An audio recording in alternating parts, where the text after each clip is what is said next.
नमस्कार, मैं हूं श्वेता झा और आप देख रहे हैं आज तक। बंगाल की हाई प्रोफाइल सीट यानी कि भवानीपुर में हिंसा और चुनावी कॉकटेल में सियासी तूफान कोलकाता से लेकर दिल्ली तक गूंज रहा है। जी हां, 30 सितंबर को यहां पर चुनाव होने हैं। उससे पहले हिंसा को बीजेपी ने मुद्दा बना लिया है और चुनाव रद्द करने की मांग की है। आयोग ने रिपोर्ट तो मांगी है, लेकिन टीएमसी ने इसे सियासी ड्रामा से ज्यादा का भाव नहीं दिया।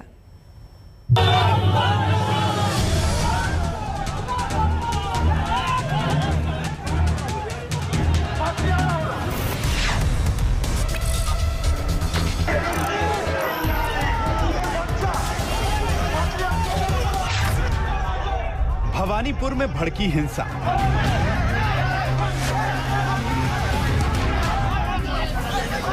बीजेपी नेता दिलीप घोष पर हमला।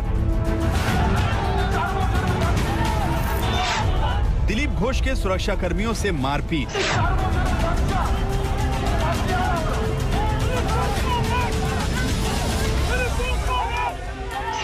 टीएमसी और बीजेपी कार्यकर्ताओं में हिंसक झड़प।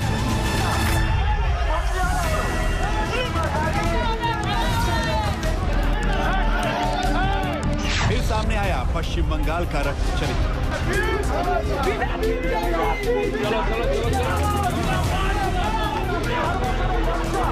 पश्चिम बंगाल के चुनावी महाभारत में बस जगह बदली है, मंजर नहीं बदला। भवानीपुर सीट से मुख्यमंत्री ममता बनर्जी चुनाव लड़ रही हैं और यहां एक बार फिर से जमकर हिंसा हुई। चुनाव प्रचार के आखिरी दिन भवानीपुर के जादू बाबू बाजार इलाके में जब बीजेपी नेता दिलीप घोष चुनाव प्रचार के लिए निकले थे, तभी भीड़ के एक रेले ने उनका पीछा कर लिया।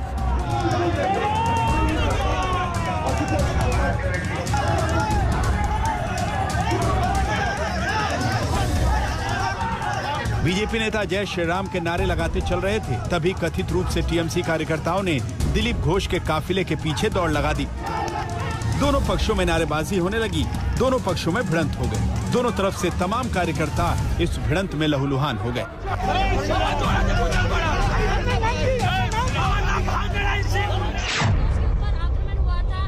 कहाँ पे थे और आपके साथ क्या हुआ था? जिस जगह पे हम लोग बैठे हुए हैं, ठीक उसके बाएं साइड में एक पथ सभा चल रहा है हम लोग का, वहाँ पर हम लोग थे शहीद परिवार के साथ। शहीद परिवार वहाँ पे अपना व्याख्या कर रहे थे। ठीक उसके पीछे जिस जगह पे हम लोग बैठे हैं, पीछे वाला गली में, मेरा आंख नहीं खुल पा रहा, ऑलरेडी दर्द होना शुरू हो चुका है। पीछे वाला गली में बहुत ज्यादा ही दिलीप दा पे साइड अटैक करने लगा। बहुत सारा गुंडा लोग घेरा हुआ था। हम लोग उसीलिए सब जितने ये लोग भाई लोग हैं, 2-3 कार्यकर्ता लोग और मार खाए हैं। उन लोग को लेकर के हम लोग दिलीप दा के पास जा रहे थे। बीच रास्ता में ही 150 से ज्यादा गुंडा लोग घेर करके मारने लगा, धक्का देने लगा। मारते मारते धक्का देते देते शायद वो लोग पहले आकर के कोई बांस से या कुछ से आकर के यहाँ पे अटैक किया। जब वो अटैक किया तो हम समझ गए तो घिर चुका ऑलरेडी, तो हम बैठे भागने लगे तो लोग मेरा पाँव घिस दिया। फिर हम लोग गिर गए। गिरने के बाद इस लकड़ी पे पटक करके भी मारा है, नीचे भी मारा है। भीड़ हिंसक होने लगी। कुछ लोग नारेबाजी करते हुए दिलीप घोष की तरफ बढ़े। दिलीप घोष को उनके सुरक्षा कर्मियों ने घेर लिया। उग्र भीड़ में मौजूद लोगों ने सुरक्षा कर्मियों पर हमला कर दिया। हालात बिगड़े तो दिलीप घोष के एक सुरक्षा कर्मी ने पिस्टल निकाल ली। देखिए किस तरह इस सुरक्षा कर्मी ने पिस्टल तान रखी, लेकिन इसका टीएमसी कार्यकर्ताओं पर कोई असर नहीं पड़ रहा।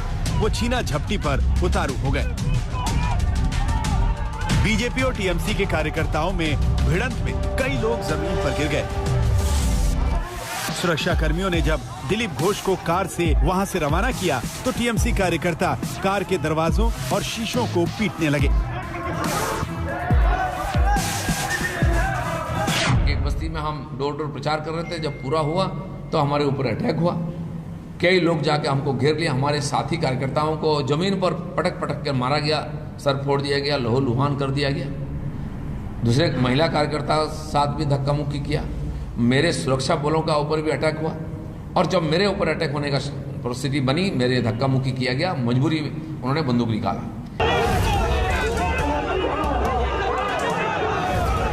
इस बीच टीएमसी कार्यकर्ता नारेबाजी करते हुए सड़क पर निकले। वो इस इलाके में बीजेपी की जनसभा का विरोध कर रहे थे। अर्जुन सिंह मत क्रिमिनल मार्डरा हेंडे भवानीपुर मतन पवित्र मार्गे ढुकुक ও চোর আছে, ক্রিমিনাল আছে, ও কি করে ভবানীপুর মাঝে ঢুকলো? আমরা প্রতিবার ধিক্কার জানাচ্ছি।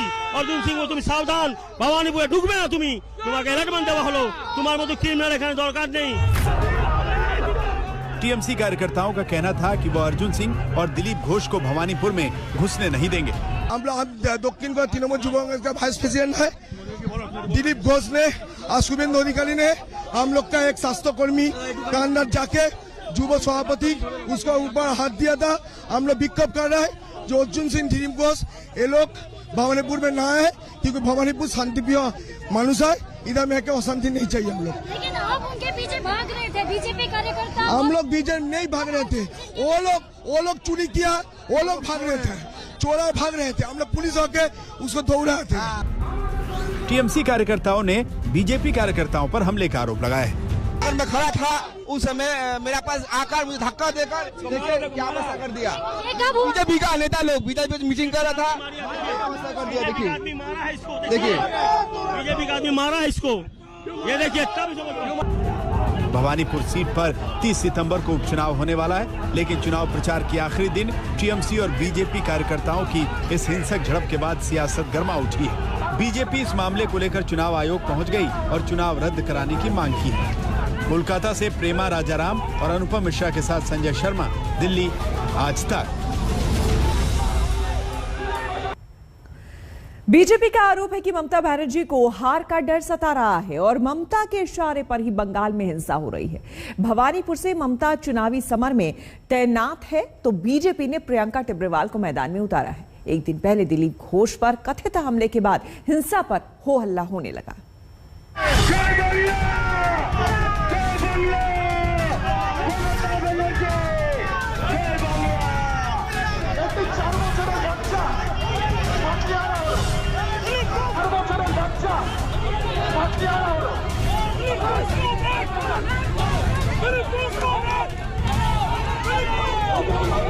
इसकी क्या डिमांड कर रहे हैं कि चुनाव को रद्द करने की?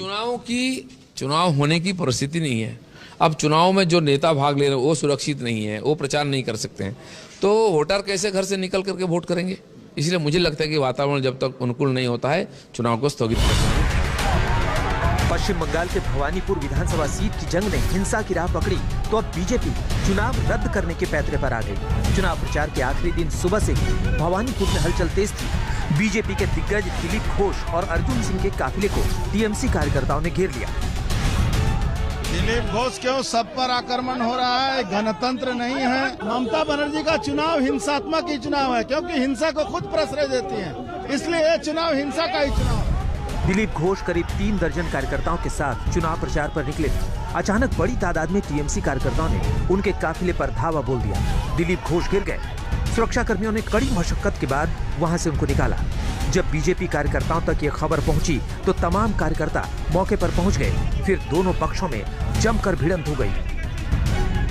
से ही वो लोग माइक ले करके मेरे खिलाफ नारा लगाने लगे, गाली देने लगे, नाम ले करके, और धक्का मुक्की भी करने लगे। फिर भी मैंने लोगों को जाकर डोर डोर प्रचार कर रहा था। वैक्सीन सेंटर में लोग लाइन में खड़े थे, मैं उनसे जाके बात करने लगा, उनको लिफलेट भी दिया। मैंने बोला सबको मिला कि नहीं, सबका हाथ में पर्ची है कि नहीं। इतने में लोग आगे घेर लिए और मारपीट करने लगे। कई लोग कार्यकर्ता घायल भी हुए और मेरे ऊपर जब आक्रमण हुआ तब सुरक्षाकर्मी सक्रिय हुए। तो वो जो बंदूक निकालने सुनने में आ रहा है उन पर केस भी हो सकता है, स्टेट पुलिस। यही होता है, जो मर्डर कर देता उसका केस नहीं होता है, और सुरक्षाकर्मी का जो ड्यूटी है मुझे रक्षा करने का, वो जब ड्यूटी निभाते हैं उन पर और केस होता है। আমি যাচ্ছি ভবানীপুরে, আমাদের তৃণমূল কর্মীরা শান্তি রক্ষা করছে আর একতরফা বিজেপি ওখানে বন্দুক বার করে সাধারণ মানুষকে ভয় দেখাচ্ছে, গুলি দেখাচ্ছে। बीजेपी अब भवानीपुर की हिंसा को मुद्दा बना रही है। बीजेपी नेता आरोप लगा रहे हैं कि ममता बनर्जी हार के डर से हिंसा को बढ़ावा दे रही हैं और हिंसा उन्हीं के इशारे पर हो रही है। ममता बनर्जी नंदीग्राम में हार गए, उसके बाद भवानीपुर में वो हर बीजेपी कार्यकर्ता को मारधर कर रहा है, संतरास कर रहा है। हमारा सेंट्रल लीडरशिप दिलीप घोष जी का ऊपर आक्रमण किया है, अर्जुन सिंह, शुभेंदु दास सबका ऊपर आक्रमण किया है। एक्चुअली ममता दी 30 तारीख को कोई वोट होने नहीं देगा, पब्लिक वोट नहीं कर पाएगा, पूरा छापा वोट मारेगा। ये बंगाल का कल्चर हो गया कि आज टीएमसी के गुंडों ने हमारे इतने बड़े नेताजी को चुनाव के लिए प्रचार प्रसार नहीं करने दिया। उनकी सिक्योरिटी को आज उनको बचाना पड़ गया। हमारे 3 से 4 कार्यकर्ता अस्पताल में भर्ती हो गए हैं। पश्चिम बंगाल में विधानसभा चुनाव के पहले से टीएमसी और बीजेपी कार्यकर्ताओं की भिड़ंत चली आ रही है। चुनाव के बाद भी ये भिड़ंत जारी है। सिर्फ भवानीपुर ही नहीं, कोलकाता के शक्तिनगर इलाके में भी बीजेपी और टीएमसी कार्यकर्ताओं में हिंसक भिड़ंत हुई है। कारतूस के खाली खोखे बता रहे हैं कि यहाँ बंदूकें चली है, फायरिंग हुई है। फिलहाल मौके पर पुलिस का पहरा बिठा दिया गया है। भवानीपुर में प्रेमा राजाराम के साथ आज तक ब्यूरो। आपको बता दें कि भवानीपुर वो सीट है जिसे ममता अपनी मानती है। पिछले चुनाव में नंदीग्राम से हार के बाद सुरक्षित सीट के तौर पर ममता भवानीपुर पहुंची। ममता यहां से जीत पक्की मान रही है, लेकिन बीजेपी ने भी पूरी ताकत झोंक रखी है।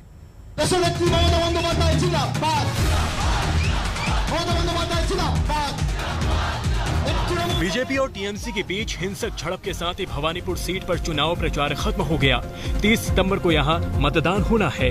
मुकाबला ममता बनर्जी और बीजेपी की प्रियंका टिब्रेवाल के बीच है।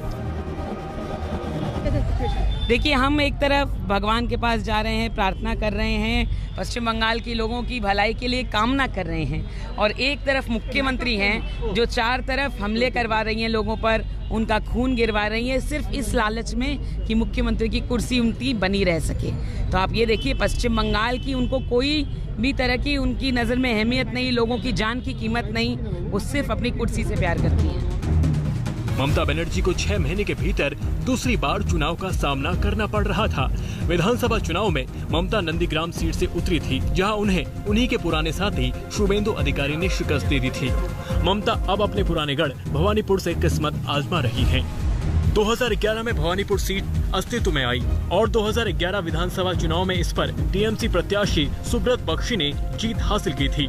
2011 उपचुनाव में ममता बनर्जी ने सीपीआई की नंदिनी मुखोपाध्याय को हराया था। 2016 में भी ममता बनर्जी इस सीट से जीतकर विधानसभा पहुंची। 2021 विधानसभा चुनाव में टीएमसी के शोभनदीप चट्टोपाध्याय ने यहां से जीत हासिल की थी। शोभनदीप चट्टोपाध्याय के इस्तीफे के बाद से ये सीट खाली हुई और अब ममता इस सीट के लिए टीएमसी उम्मीदवार है। अच्छा हुआ आप ठीक है, तब आप गिरी नहीं। जब आपकी स्कूटी भवानीपुर जाने के बाद बदल नंदीग्राम की तरफ मुड़ गई।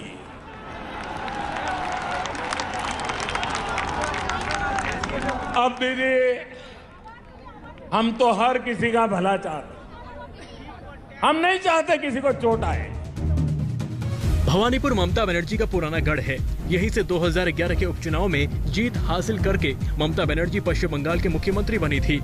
उनके विरोधी भी मानते हैं कि ममता को यहां से चुनौती देना मुश्किल है। ममता के मुख्यमंत्री बने रहने के लिए ये जीत जरूरी है और बीजेपी ने उसकी घेराबंदी में कोई कसर नहीं छोड़ी है। अनुपम मिश्र, कोलकाता, आज तक। हम रुकेंगे यहाँ पर एक छोटे से ब्रेक के लिए। बने रहे हमारे साथ, देखते रहिए आज तक। बंगाल बीजेपी अध्यक्ष सुकांता मजुमदार ने कल हुए हमले को लेकर ममता बनर्जी पर निशाना साधा है। क्या कहा उन्होंने, सुनिए। जो भवानीपुर में हुआ, it is a very bad thing for the democracy. जो हुआ, हमारे national vice president Dilip Ghosh के ऊपर हमला किया गया और कोशिश कर रहे थे कि उनके ऊपर जानलेवा हमला हो। टीएमसी के जो कैडर थे वो कोशिश कर रहे थे, और वो भी ममता बनर्जी की खुद की घर जहाँ है, असेंबली जहाँ है, उसी असेंबली में। ये दर्शाता है कि पश्चिम बंगाल में लॉ एंड ऑर्डर बोल के कोई कुछ चीज ही नहीं है। हम रुकेंगे यहाँ पर एक और छोटे से ब्रेक के लिए। बने रहे हमारे साथ, देखते रहिए आज तक।